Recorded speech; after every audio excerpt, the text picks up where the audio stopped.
Am I the a-hole for not allowing my parents back into my life after they treated me horribly as a child? 24F, don't think I've ever had what most people would consider a normal childhood. I was the oldest of 5 kids, and from the moment I was old enough to understand anything, I knew I wasn't wanted. Not just in the vague.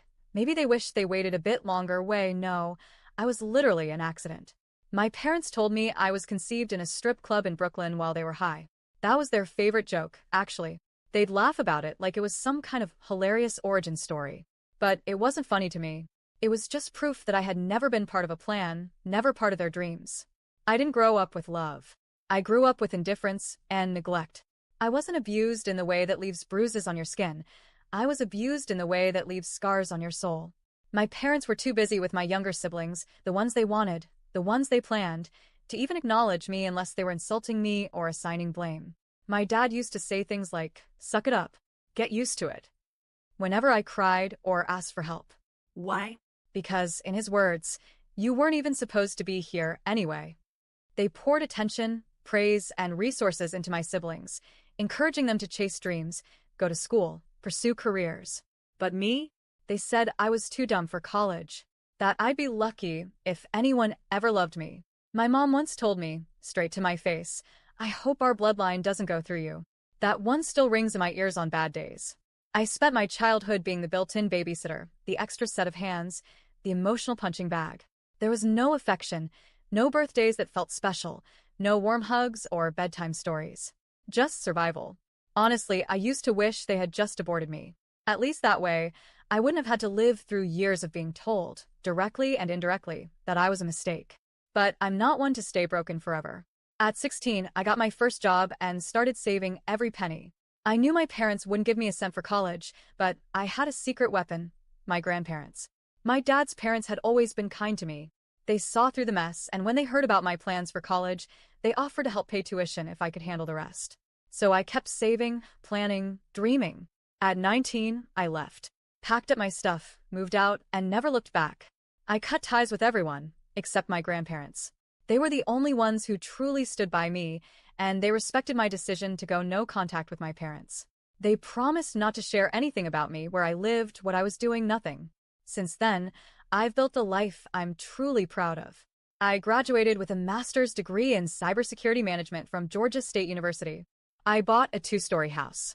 I'm in a healthy, loving relationship with an amazing man who treats me the way I always wished my family would. And now, I'm 6 months pregnant with our first baby. We're planning to get married after the baby arrives. It's not just the life I dreamed of, it's better. And I built it without them.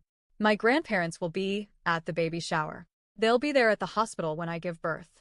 They'll be part of my child's life, just like they've been a part of mine. They know everything, and they've never once betrayed my trust. But unfortunately, I still live in the same city as my parents. And sometimes the past catches up with you in the produce aisle. A few days ago, I went to the grocery store, just a regular day, running errands. I was near the vegetables when I suddenly spotted my mom standing a few feet away. My stomach dropped. I immediately turned away and tried to keep my distance, but she turned around and saw me. She rushed over like she was excited, like we hadn't gone years without speaking. She said my name, smiled, and started asking why I never call or visit.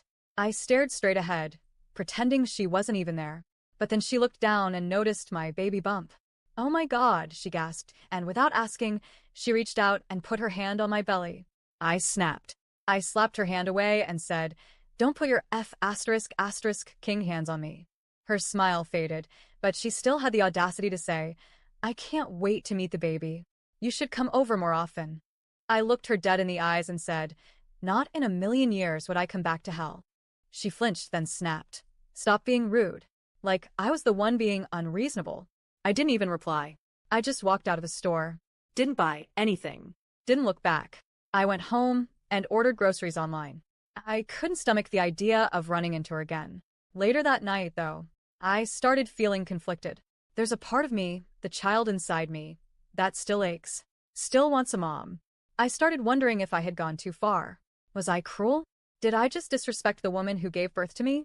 But then another part of me, the woman I've become, shook me out of it. Why should I feel guilty for setting boundaries? For protecting myself and my unborn child from someone who never protected me? Why is she allowed to touch me like we're close when she never once held me when I cried as a kid? She didn't want me. She made that painfully clear.